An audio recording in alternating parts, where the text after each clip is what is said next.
You could have the best idea in the world, but if your core argument is wrong, it's probably going to fail. About 10 years ago, someone got in touch with me. They knew I'd worked in the media. They knew I'd done some television.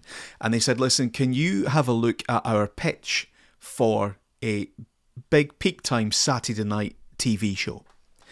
And I said, sure, I'll take a look at it. They sent it over. I went through it. It was probably the best put together treatment or pitch that I've ever seen. It was incredibly well done. And it was a great idea. I could visualize what they were talking about. I could imagine this television show getting made. And I thought, yeah, that would entertain people. That would be good. That's a good show. And this is a good pitch. They'd done a lot of work on it. And it had clearly come from a real kind of place of passion. They knew what they were doing. The problem was, the whole approach was based around the idea that peak time Saturday night entertainment television on ITV at that time was broken. And they'd made repeated reference throughout the document. We need new ideas. We need something fresh. This is it. This is the answer. Here's everything that's wrong with television just now. And here's the solution. And I'm reading through this and I said to them, this is all great. This is a great show. I said, but I don't think it's going to get made. They said, why not? I said, well, because ITV don't think the Saturday night television's broken. They're making money out of it. They've got viewers. They've got jobs. They're perfectly happy with what they're doing.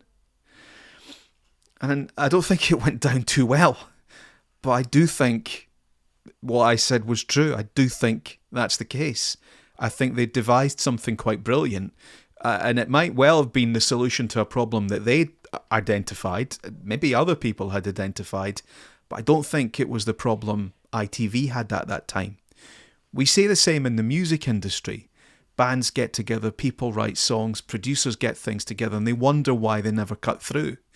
And sometimes it's based on this idea that, the music industry's awful.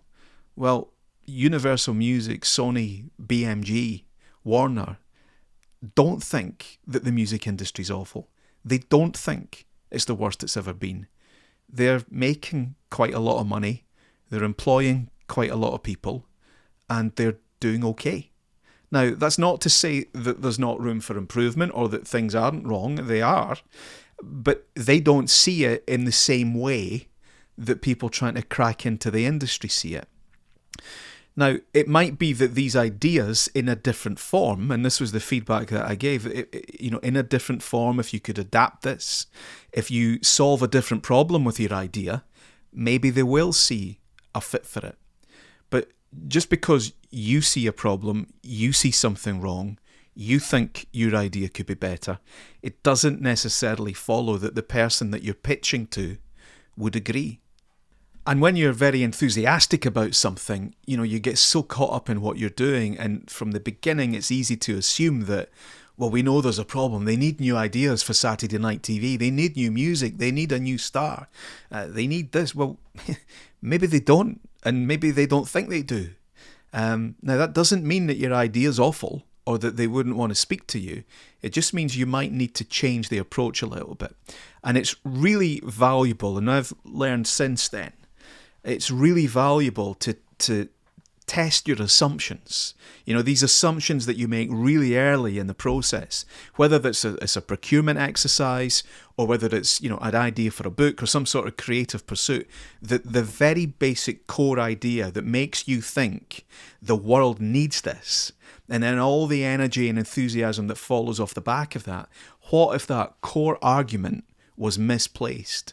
What if your core argument was quite simply wrong? And having someone that can give you that feedback, that can look at it from a different angle, is really worth its weight in gold. And I would say try and involve them earlier in the process. Don't do it all and have this immaculate pitching document that you're ready to send out. Get people involved a little earlier in the process, where they can give you feedback not just on the idea, but they can give you feedback on your core argument. And the bottom line is, I don't think ITV are looking for a new big game show on a Saturday night. I think, as bizarre as it might sound, I think they're quite happy with what they've got.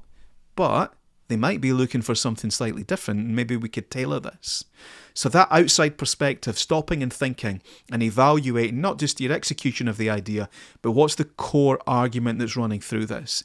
Maybe you've got that wrong. Thanks very much for listening. There's much more at comsteria.co.uk.